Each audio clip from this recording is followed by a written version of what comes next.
Good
evening. I'm just doing some quick Mac system checks just to make sure the stream is all good.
Evening, Strictly. How are you?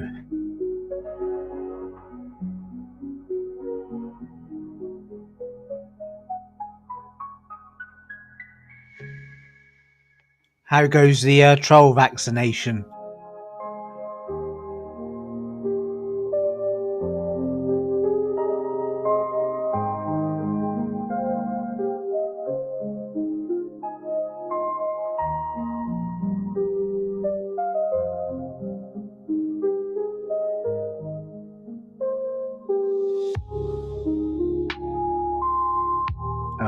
Not so well then.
Alrighty, I'm just going to quickly run and do something. I'll be like 5 or so minutes.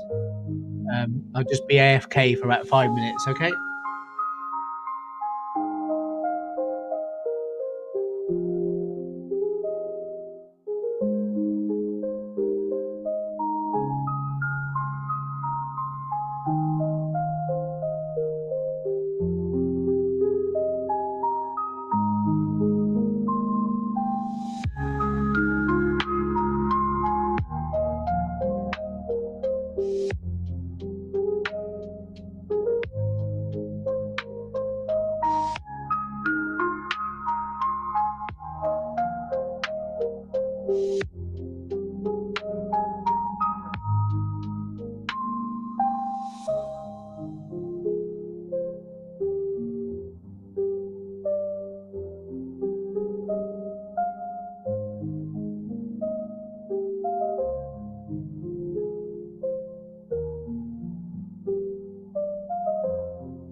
Yeah, I'm back. Sorry about that.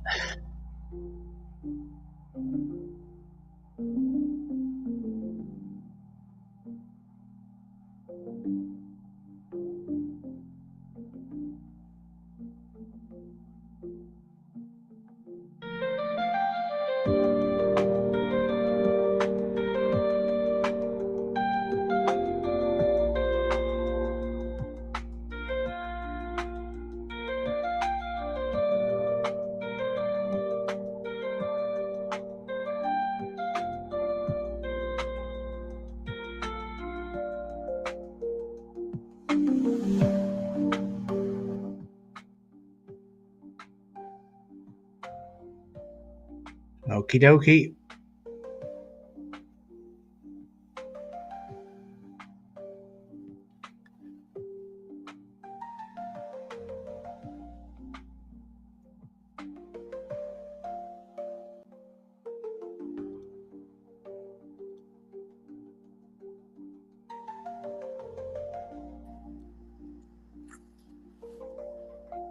Hello.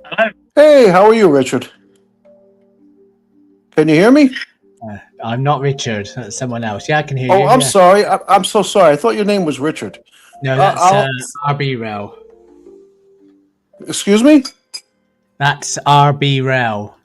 Max. So can I call you Max? Nope. I'm not even called Okay. Matt. What would you like me to call you? Arden Blue? Call me whatever you like. Okay, just don't call you late for dinner, right? How's it going? Good yourself? Yeah, not too bad. It's we've got somewhat of a hot spell here in the UK, so all's good. We're all moaning though, but yeah, it's all's good, I suppose. Yeah, it's not hot here today. We just finished getting a rain shower, but it's warm. Winter's over, so I'm happy about that. Well, I don't mind the cold. I just don't like when it snows because it throws me off the bike. Yeah, Yeah, I ride the bike, excuse me, all year round as long as the streets are dry. Because like I don't train my clients in a gym per se. Some of them have gyms in their buildings. Others that don't, I train them in their apartments. But I always bring my bicycle into their apartment. yeah, So the last thing I'm going to do is ask or expect somebody to allow me to bring my bicycle into their apartment if it's dripping, wet. Because whether you ride in the rain or snow, that's going to be the end result. So in those days, I travel by. I take an Uber into the city in the morning because I start very early. There's no traffic, and then the rest of the day to get around Manhattan, I'll either take a cab or the subway, depending on where I'm at and where I've got to go. So, what Have was I you going to say? do you keep your bike somewhere in the city, or have you got like a fold up one? No, no, I bring it into their apartment. Okay, I bring it into my client's apartment. That's why I said if it's raining or snowing outside, the bicycle gets all wet. And on those days, I won't ask somebody to bring my bicycle into their apartment because it's dripping wet. The people that I train are very upwardly mobile people. Their apartments are, sometimes multi-million dollar apartments. yeah. You know what I mean? Yeah, they're very wealthy people, and I don't want to come into their apartment with a wet bike and damage the floor or the carpeting, whatever they have. So, what was I going to say? You asked me about the trolls earlier. Yeah, how goes the troll vaccine? Well, it's going very well, actually. The your normal troll or your average troll that just comes on to spread their hate and look to create problems between people. I just ignore those people for the most part. But the other trolls, the Trumpster trolls, oh, I like going at them. I like to remind them about the truth about their dear leader. And normally, the response I get from them when I start posting facts about their dear leader is, "Why are you attacking Mr. Trump?" Well, I'm not attacking him. I'm just reminding you of the truth. You got to walk them into. You got to. I walk them into it. Like I'll give you an example. So, like, I'll ask them. I already know the answer, but I'll ask them anyway. So, what do you think of Hamas? Oh, I hate Hamas. They're terrorists. You know what? I agree with you. I don't like Hamas either, and I also agree that they're a terrorist organization. And then I say to them a fact. I give them a fact. I say, well, how do you feel about Mr. Trump accepting a $400 million jet from the dictator of Qatar, who openly admits that he supports Hamas financially? Oh, that throws them into a tiffy. You know, they don't. You're just jealous because they're giving him a $400 million jet. No, I don't care what they give him. But here's the thing that you're not thinking of, Trump supporter. What are they getting in exchange? Yeah. Nobody gives you a $400 million jet for nothing. Nobody. So, what agreement are they making behind closed doors? Do you think there's any coincidence to this that suddenly now Trump is not, he's kind of ignoring Netanyahu?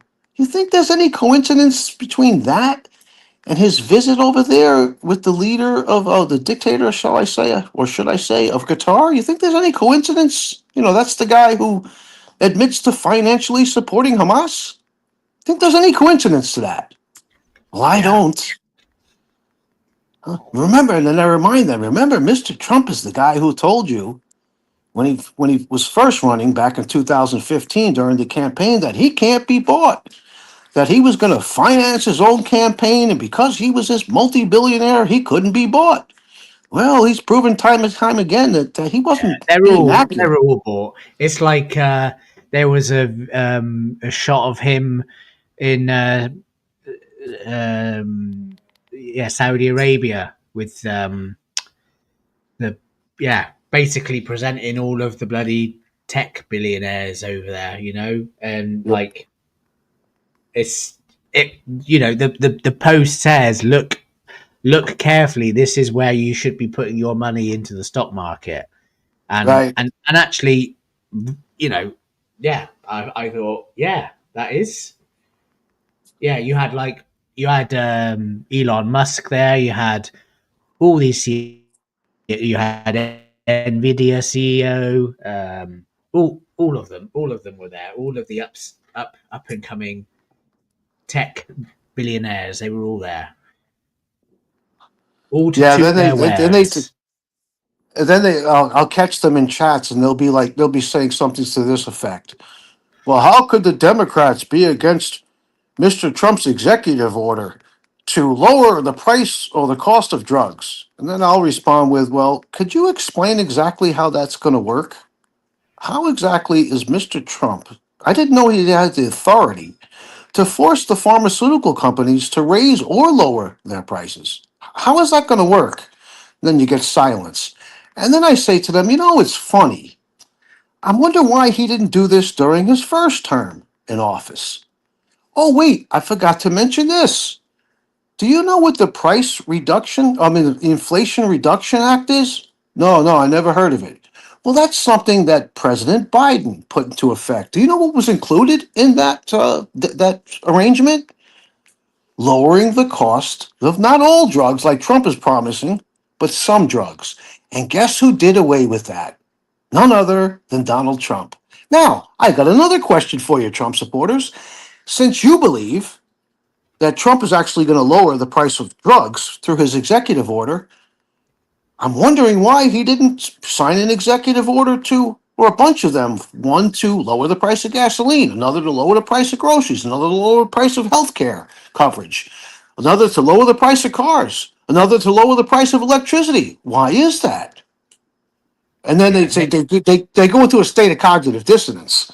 And now, once I get them in that state, I know when I got them, they start getting agitated, they start getting uncomfortable, and then I don't call them names. I just proceed with some more facts about Trump, and the next thing you know, they're yelling and cursing and screaming at me. They're cursing out my mother, and I'm just sitting there laughing at them.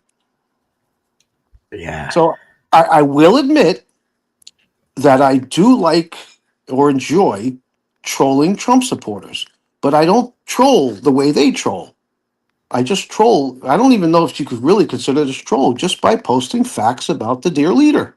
No, you just hold them to account. You hold them to account by the, the posting of facts and statistics. And yeah, you're absolutely right. You know, the moment that Trump ever did look at reducing the prices of drugs, he'd be assassinated.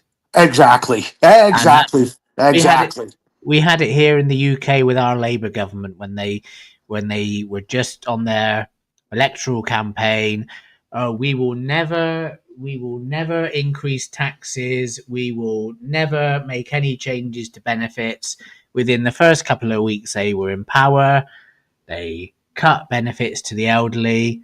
They rise or they impose policies to prevent reductions in taxes. And because if they didn't, well, what would have happened? Probably something quite severe, really. Yeah, Uh, the other thing the other thing I get from the Trump supporters here is they automatically assume I'm some bleeding heart liberal. Well, I am not. I am not a Democrat, nor am I a Republican, obviously. I'm an independent. Now, unfortunately, the independents don't have enough numbers here in America currently to gain any kind of traction. And I don't know that if the independent party actually won an election, that they would actually affect change. But I know that the Republicans aren't, and neither will the Democrats. They both serve the super rich. Now, there is a difference. It's a fact that one party is worse than the other here in America, and that would be the Republicans. And I'll give you a little proof. So the elected officials are elected, ideally, to serve we the people. Well, yeah, let's look at the difference between the Democrats and the Republicans here in America. Now, which party was it that did something for the people? For instance, make what is it? Overtime pay. Force companies to pay overtime pay. Well, it wasn't the Republicans; it was the Democrats. Now, which party was it that started unemployment benefits, unemployment insurance? Well, it wasn't the Republicans; it was the Democrats. So the difference between the two parties is, although they both serve the super rich, every once in a while, it's nowhere near enough, but the Democrats will throw we the people a few crumbs. And when they do, when the Republicans come in office, they look to take those crumbs back. yeah, That's how I see it. But at the end of the day, like I said, I don't support either party because they both serve the super rich, not we the people like they're supposed to. But like I said before, there is a difference. One party is worse than the other. What you see here in America on a constant basis is that when the Republican president takes office, the deficit increases. It gets ridiculous. And then when the next Democrat comes in, they work to lower that deficit. The only one that actually left with a surplus during my lifetime that I can recall would be Bill Clinton. So that's the process over here in America. The Republicans take power, and they further reduce the tax rate on the super wealthy.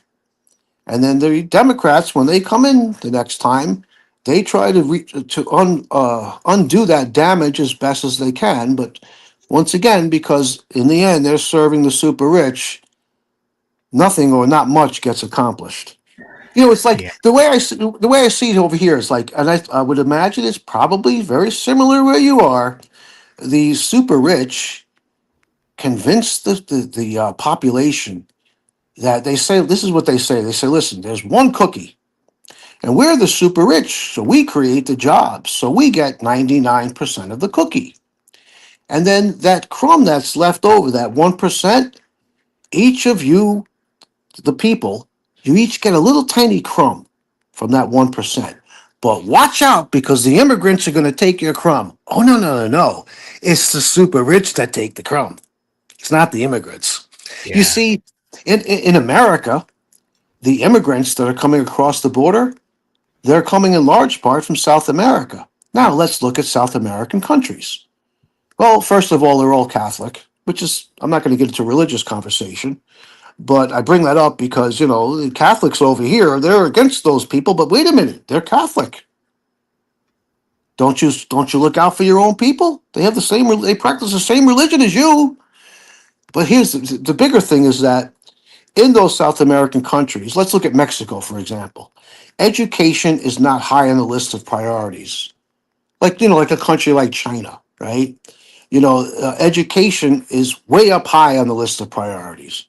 So the people that are coming across the border from these South American countries, for the most part, they're unskilled.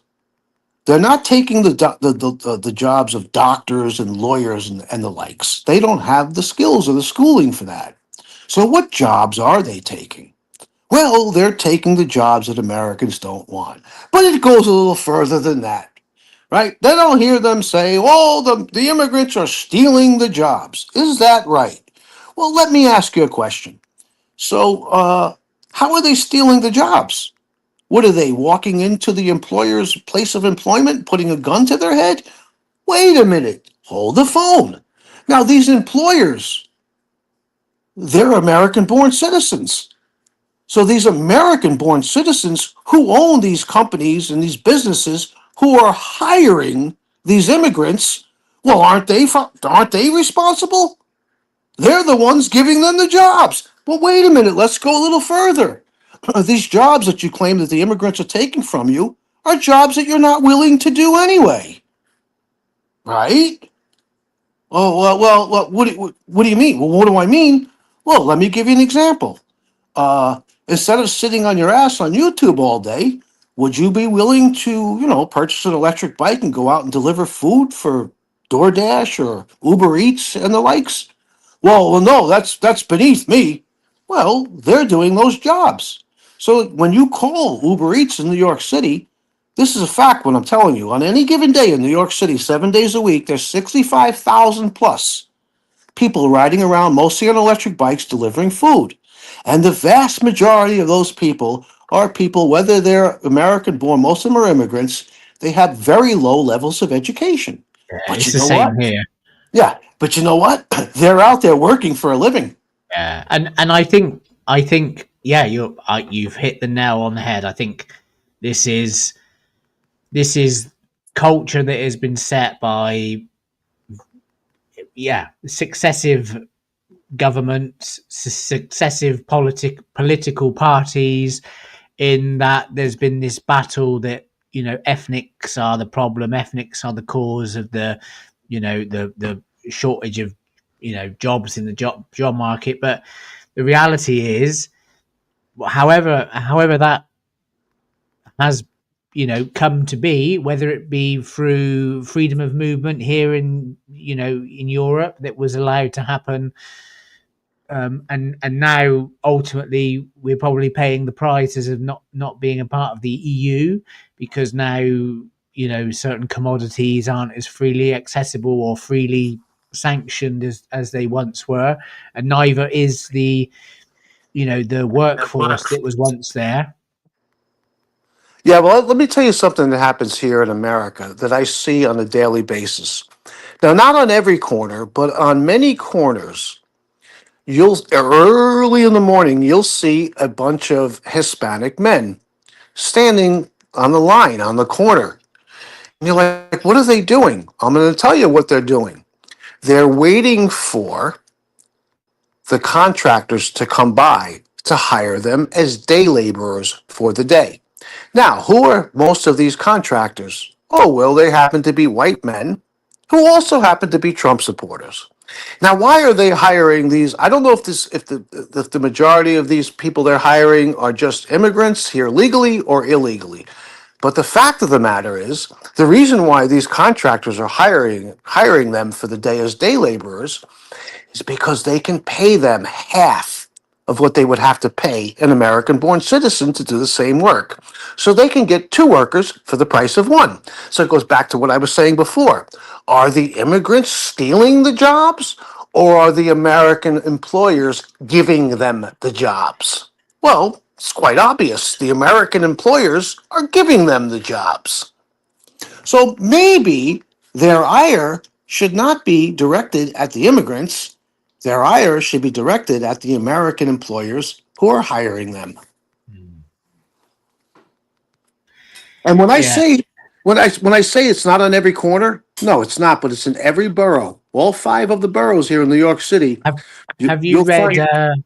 Atlas Shrugged? No, I have not. I have not. What's it about? It's about the concept of when the CEOs and the company owners leave the country, and the consequence is Anne Rand. She Well, was, one of the consequences would be that they take their money with them. yeah, Yeah, here's another thing. What was I going to say? I lost my train of thought now. Bummer. It'll come back. Okay. So I'll talk to Trump supporters, and they'll say, I'll say, well, what do you think about the fact that the rich pay a lower tax rate than the rest of us? Well, that's okay because they create all the jobs. And I'll say, well, wait a minute, hold the phone. So let's say when you got the CEO of a television company, a company that makes, high definition televisions. Well, first off, these televisions are manufactured in China or Taiwan or somewhere overseas. They're not manufactured here in the States, so Americans aren't getting the jobs to manufacture them. Now, here's the thing.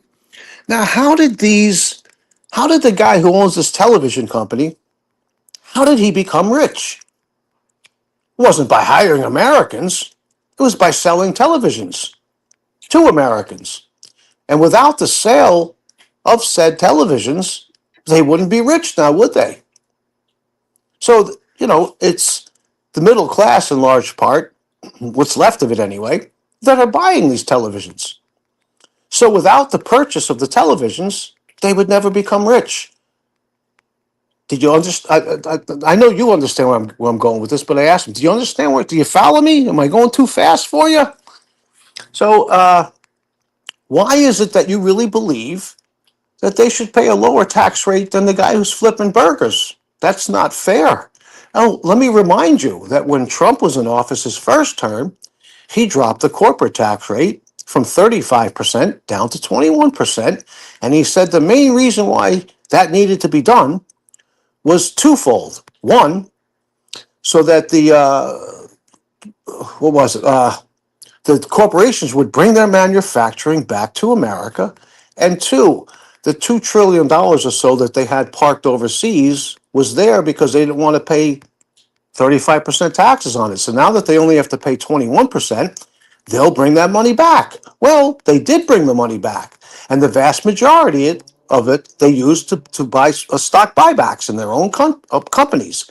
And the manufacturing did not come back. It did not come back. yeah, yeah, And it will not come back. It will not. And even if it did, let's just say Apple brought its manufacturing to America.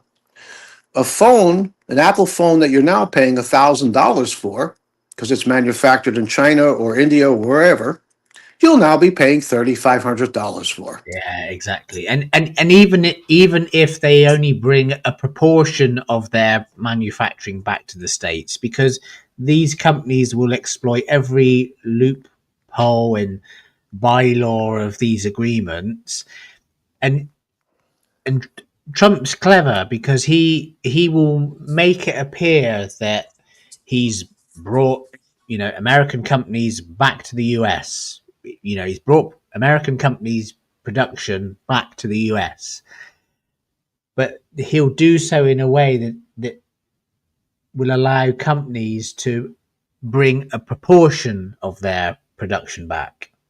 So they'll still have factories and processing centers in the east, and it's because that's what's happened here in the UK.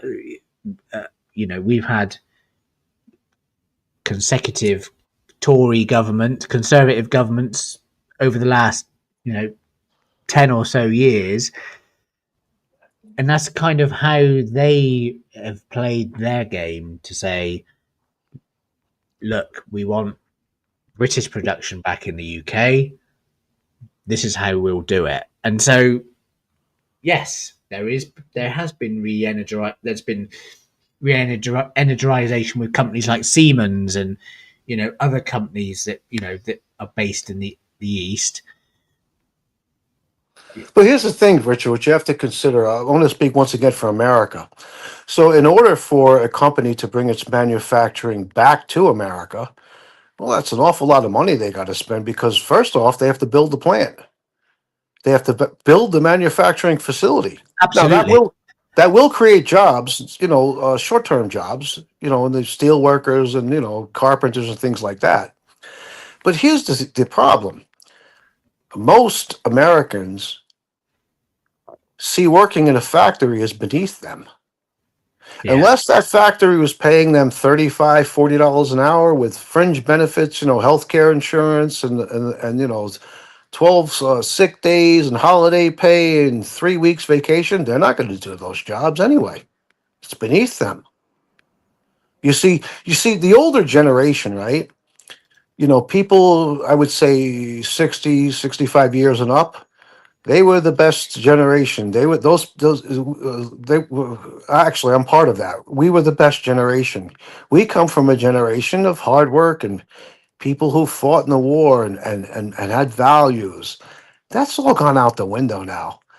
I don't blame the youth of today for this, what I'm about to say, but technology has ruined, I for all agree. intents and purposes, And the youth. I'm just about just to kind of counter your statement there. That there are some of us that yes aren't in that generation strictly, but we do work to the same values and ideologies, and we go out and work at least 5 days a week, if not 6 or 7 out of 7, and even then, when you get home, you're still working. So Yeah, like when I was a kid in my early teens, my brother and myself, whenever it would snow, we would get excited because we would go out and shovel people's walks and make good money for the day. The kids of today, they don't see them doing that. Now I have to admit this, that if when I was a teenager, we had this technology, for instance, cell phones, I would be very much the same as the teenagers of today. Fortunately, I got to grow up during the good times when we had none of that. In my opinion, life was better before these cell phones and all this technology. I don't think it's the tech. I don't think it's the technology of cell phones. I think it's the technology of social media and the big I am. That's what's ruined society Well, because when I say that, when I refer to the technology, let me elaborate a little bit. So, like these conspiracy theories, right? Now, most of them aren't necessarily born on social media, but that's where they're mainly pushed.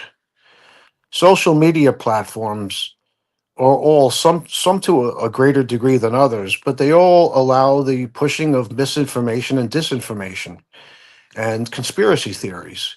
Like I've heard some of the most ridiculous conspiracy theories. Like if you took the jab and you no, if you stand next to somebody that took the jab and you didn't, you're now going to become sterile.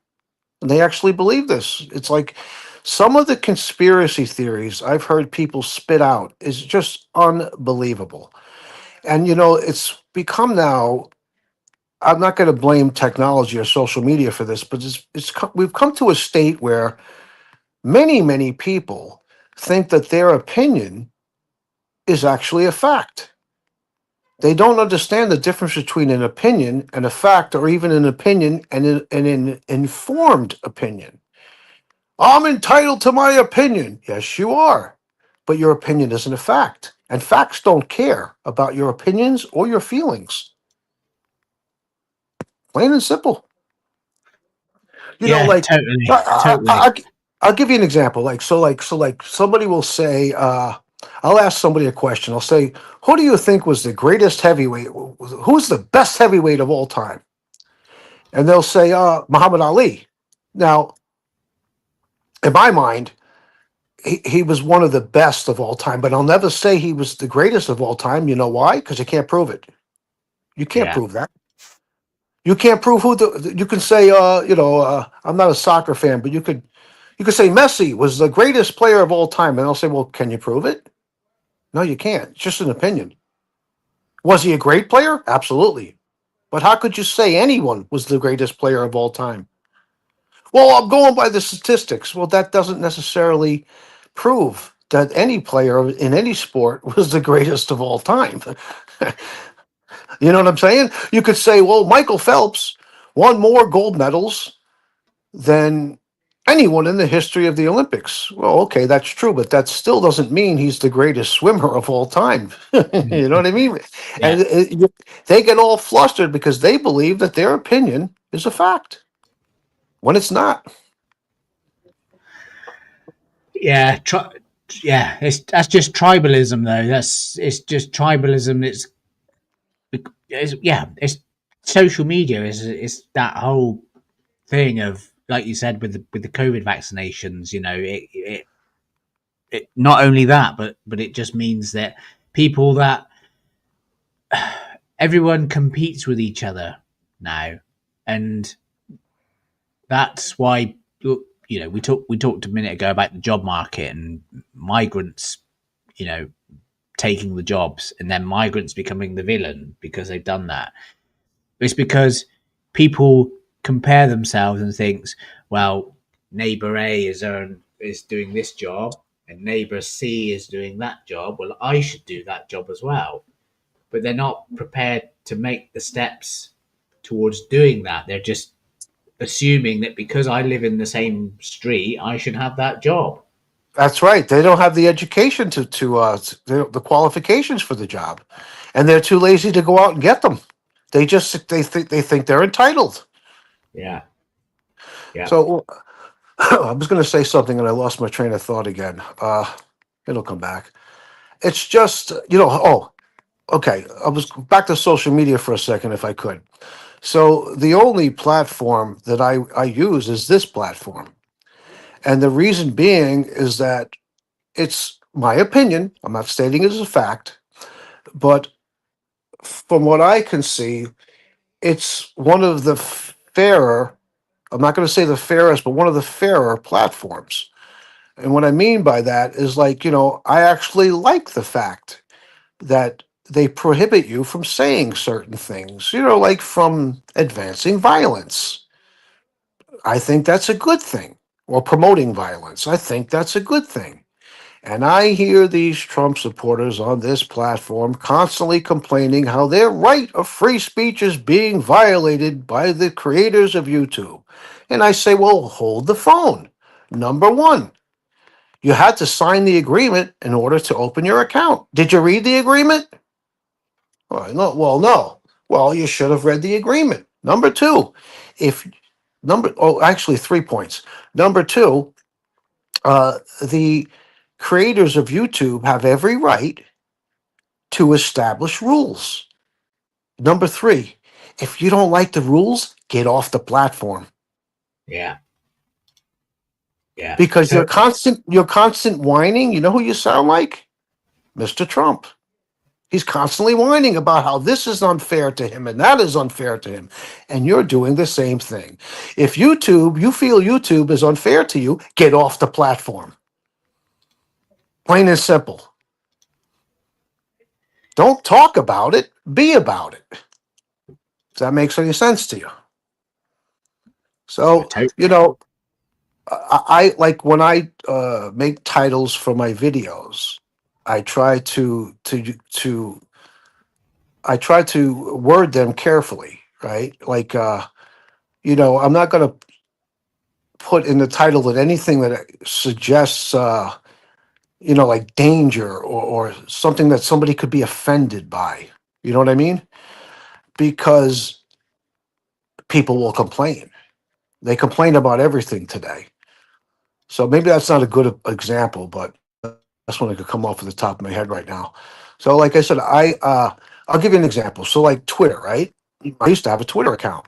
I no longer do once Elon Musk took over, because although when the original owner, Jack, whatever his name was, of Twitter, still had ownership, there was some misinformation allowed to be pushed on there, but it was limited. Once Elon Musk took over, It's a misinformation and disinformation platform. I deleted it. I want nothing to do with that. Nothing. Like another platform I will not use for two reasons is Facebook. Number one, it's like one dimensional. Number two, that, in my opinion, and well, once again, it's just an opinion. I'm not stating it as a fact. I'm not trying to. That is the biggest misinformation, disinformation platform that there is. Yeah, I don't use Facebook. I don't use any of them. I agree with you. I think it's a big source of misinformation. And YouTube is to a degree, but at least with YouTube you can choose what you view. I'm a bit like you. You can choose what you view and you can choose what you don't. With a Facebook, you can't. You've got no control over it. You just go down a rabbit hole. If you open Right. something, Yep. That's right. And what was the initial reasoning for Zuckerberg to open Facebook? Well, it was supposed to be a people finder. Like, let's say, for instance, you were trying to reunite with people you went to high school with. You could that you lost contact with for decades. You could look them up on Facebook and possibly reunite with them, right? Or establish an open line of communication. That's not what it is anymore. It lost its purpose initially. Is not the purpose for it now. So anyway, you know what, Richard? We got to live during the good times, and I feel bad for the younger generation of today because they'll never know the good times. The good times are over. And when I say the good times, are like, I'll give you an example. Like, so back in the 70s, before these smartphones, my mother would always keep like a pie or some cake in the house just in case somebody stopped by. Back in the 70s, if somebody rang the doorbell, you were excited, like, "Ooh, who's that coming to visit us? Drop by to say hello." I'll be quite honest with you today. When somebody rings my doorbell, I'm like, "Who the f is that? Who's bothering me now?" Right? or back in the 70s when the phone would ring, when you had that long cord, it was on the wall. "Ooh, who's calling now?" You'd be excited to pick up the phone. Now, when somebody calls me on my cell phone, I'm like, "Who the f is trying to bother me now?" You know what I mean? And yeah, actually, most of the time, when we are contacted by somebody else, friend or whoever it is, it's not on the telephone. It's a text message or an email. It's mostly text messages now, yeah. which Everything has a motive now. well, You yeah, can, text messages are good. So are emails. Like if you want to contact somebody and it's late at night, it's too late to call them. yeah, Right? yeah, The problem with the text messages, though, is same thing that is here in the comment sections of these videos. Because you can't really impart emotion in a text message, it's very difficult. People oftentimes misconstrue what you're yeah, trying to convey in the yeah. writing, in the chat, or the text message, right? And they fly off the handle for no reason at all. So that's why I try to, at times, come on panel and talk with people that may have an issue with me. You know what I mean? And I find that 90% or 90 or more percent of the time, that whatever issue they had with me, I'm able to be clear on what I was trying to express to them. It wasn't what they think. You know what I mean? Yeah, and I totally agree with that. But I think also people can quite easily not only can they misconstrue what's been typed, but they can read their own narrative into things. But especially these trolls and things like that, they can try and steer your words to against you. Yes. And so, yeah, I totally agree with you, and that's why I don't type a lot in the chat. Sometimes I do if I'm on a certain channel. But I equally like to come up on a panel and have a chat like you. Why not be the decent human being? And instead of trying to tear people down, why not try to lift people up? No? I mean, I don't know about you, but I surround myself with people who lift me up, not people who tear me down. Yeah, yeah, yeah, Now, don't get me wrong. I was on a panel earlier today, uh, not to tear the guy down, but to put him in place, to put him in check. You know, I put a truthful comment about Trump, and he got all offended by it. Well, all right. Well, I'm going to come up on panel, and I'm going to light you up with facts, so to speak. And if you don't like it, then leave the panel. What can I tell you? You know, and the reason, ultimately, the real reason why I went up on that panel is I'm listening, and this guy is constantly ripping a woman apart. And you know, uh, it's not my obligation to defend this woman, but I don't like it. I don't like it at all. So I didn't go up there and rip him apart for doing that. I just ripped him apart with facts about Trump. And I got him to the point where he started to say, "Well, I really don't support him. I didn't vote for him." Yeah, okay, okay, all right, okay. You know, I've actually been on a panel not long ago with a devout Trump supporter, and I got him to admit that he's part of Trump's cult. I actually got him to admit that. Yeah, it's an American community, and people like the people who don't support Trump. They were like, "Wow, Strictly, that was great. How did you do that?" And I was like, "It took time, but you know, you just you talk with reason, talk sensibly, you maintain your control, you don't fly off the handle." And you know, eventually they have to come to terms with reality. You can run from reality, but you can't hide from it forever. It's like you can run from the truth, but you can't hide from it. Eventually, it's going to yeah. I catch up think with you.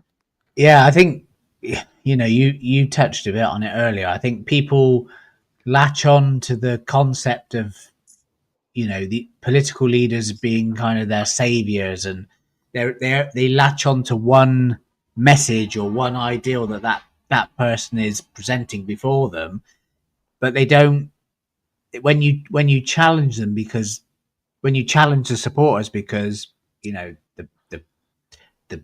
president or the prime minister or whoever it is suddenly is veered away from other ideals that you don't, well, you do believe in. Yeah, it's quite surreal. It's quite alarming, really. And I think it's become quite apparent quite recently in the US, with Trump's popularity rating is quite suddenly dropping. Well, it's been dropping for weeks, but like it's he's at an all time low. Yeah, well, see, the way I see things, and I'm not saying you should, or if anybody's listening now, that they should see them that way. But the way I see things here in America is, I don't, I'm not counting on the government for help. You help yourself. You make your own life. Okay, any accomplishments that you make in life are not due to the government, and any failures that you have in life are not due to the government.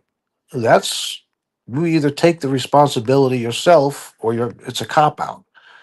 So, you know, I've seen the government, the way it acts, like for instance on 9/11. The government in office at the time was the president was George Bush, and the government said, "Oh, it told the people that live downtown Manhattan that after 3 weeks it was safe to go back into your apartments and live." Turned out they were either lying or they were wrong. Many of those people developed, you know, all types of lung diseases from breathing in the asbestos that was caked up all over the freaking neighborhood.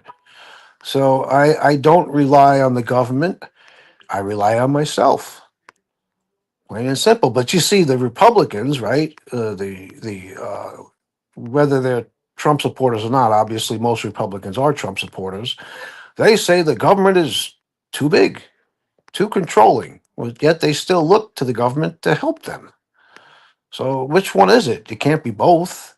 Either you want smaller government, you want to take care of yourself, accept the responsibility, or you want going to be a hypocrite and say you want smaller government, but then you rely on the government to help you. That's just how I see it. So, I mean, at the end of the day, we are the captain of our own ship. And if you Yeah, choose to absolutely. go, if you choose to put your ship on an uncharted course, don't complain when you drift out to sea and you can't see land. You know what I mean? Yeah, yeah, yeah. So anyway, yeah. So that's it. That's it. I got to get running along here soon. Excuse me. I have a 3:45 session. It's now 3:36. But yeah. Anyway, you know, what are you gonna do? It's a crazy time that we're living in, and it is. I don't know. Each person has their the prerogative to deal with it the way that they see fit. And I don't profess or try to convince people that they should think the way that I think. Think the way you want to think. I say live and let live. If you are a man and you want to wear a dress, okay, not something I would do, but I'm not going to say that you're strange or you're not. I shouldn't say that you're abnormal, because the way I see it, nobody has the authority to say what or dictate what is or isn't normal. To me, normal is a setting on a washing machine. If that's what floats your boat, go for it. Again, it's not something that I would do. I see it as being unusual, but I'm not going to say it's abnormal. I mean, it's your life. You're free to do what you want with it. You know what I mean? If you want to change your sex, go ahead, change your sex. It doesn't impact me in any way, shape, or form. But a lot of people, for some odd reason, they think it does. Why would Fred, who has a sex change and becomes a woman, how exactly does that impact anybody negatively except for maybe Fred? Yeah, And you know what I'm saying? I'm just using that as an example. But there are many others. Once again, live and let live. Why are you not you, but why are they so concerned about how other people live their lives? Worry about your own. And here's the other thing. You know, how can anybody start thrashing somebody for the way that they live their life when the accuser doesn't have their own life in order? exactly. That is many people's problems these days, and you know, I think the art of being we discussed this a week or so ago, like the art of being able to have conversation, debate, and discourse is gone, or it's very, very, very finite. The idea of where two people or more can sit together, discuss things politically, philosophically, is Philosophically, gone. yes. It's Yes. gone. You know, Well, yeah, well, without you know without why? without falling out anyway. Without falling out. Well, you know why I think a big part of the reason for that is that let's go back to the 70s when people would get into a debate. It didn't turn into an argument so easily or so often as it does in social media. Now, why is that? Because back in the 70s, they were debating face to face. But here in the current times on social media, people are sitting behind the safety of their keyboard or their computer screen, I'm sorry, and their locked doors, and they feel that they're safe to say things to people that they wouldn't say to their face. You understand what I'm saying? And it's not as when you're talking to somebody online like we are now, we can't see the emotions that may be shown in each other's faces, right? So, I think a lot of the people who come on social media to intentionally try to start problems between others, many of those people were bullied as children, and they found a forum where they can now become a bully in a safe way. Once again, behind the safety of their computer screens and their locked doors. Because I'm going to tell you now, I know you already know this, but I can guarantee you, most of the people who have said nasty things to me, about my mother, and X, Y, and Z would never say that to my face. Yeah. So, Ain't that the truth? and the people to which I refer, I'll give you an example. These are the people who think that they're going to scare somebody by saying, I know where you live and I'm going to come to your house. Well, you see, that doesn't work with me because I grew up on the streets of Brooklyn, New York, in a mafia neighborhood. And the last thing a really dangerous man or woman, for that matter, is going to do if they're going to come after you is broadcast it. They're not going to tell you. They're just going to, especially on an online platform, they're just going to show up, and when you least expect it, they're not going to tell you. But they don't get that. They just don't get that. They think, foolishly, that they're going to scare people. I had a woman, I'm going to assume she was from the UK. It sounded like a UK accent, an older woman who I'm not going to, the channel shall remain nameless, but she came out of nowhere. I used to go back and forth with her in the chat, right? And Strictly Cycling, I got your information. I know who you are. And so I said, really? Well, would you please tell me my name? Because I have amnesia. She thought she was going to scare me. It's like, and even if you did know who I am, so what? So Yeah. what? I'm Yeah. supposed to be scared? That's Yeah. supposed to scare me? I have to admit though, and I'm going to be quite honest here. The problem is with a lot of these idiots, these viruses that sit around. They sit and listen and pick up on pieces of information that you present in these panels. And I Right. made the mistake of saying one day I lived in a flat. In the UK, that a flat is an apartment, the US equivalent of an apartment. And one night I'd had a few beers. I was on another panel with someone that we both know, and one of these trolls comes up on the panel and they go, Major, we know where you are. We know you live in a flat. We're going to send the druggies around to come and get you. And I had to stop and think, blimey, that's a bit personal. And then I reflected and I thought, I gave too much information away in the stream. And this is what they do. And you're quite right. I'm still waiting for these people these druggies to turn up. Well, trust me. Listen, I got to get off the panel after I say this. They're not coming, Richard. I mean, I'm sorry. They're not coming, Ardent Blue. They're not coming. They're not coming. Okay. No, So I know. don't even worry about it. I'm still waiting. I haven't lost any sleep. I'm still eating. I'm still drinking. Well, listen. I'm You still you waiting. keep some pie there and some coffee ready, or tea, just in case they show up. All right. Yeah, I'll poison it beforehand. Yeah. Well, with that, let me run. I got to rock and roll here. It was good talking to you, Arden Blue, and thank you for having me on panel. And you have a great day and a weekend. If I don't, I may still drop in later on if you're still on. But if I don't, you have a great day and weekend. Okay. Yeah, see you later, buddy. Have a good weekend. Good day and a good weekend. You too. Ciao. Yeah, take care. Okay, I think I'm going to rename this live stream. I'm going to end it in a minute, but I will come back. Just got to do something for a couple of minutes. I'm going to rename it because this isn't a karaoke stream at all. But it was good talking to Strictly Cycling. I will be back very, very, very shortly. And I will actually do some karaoke this time.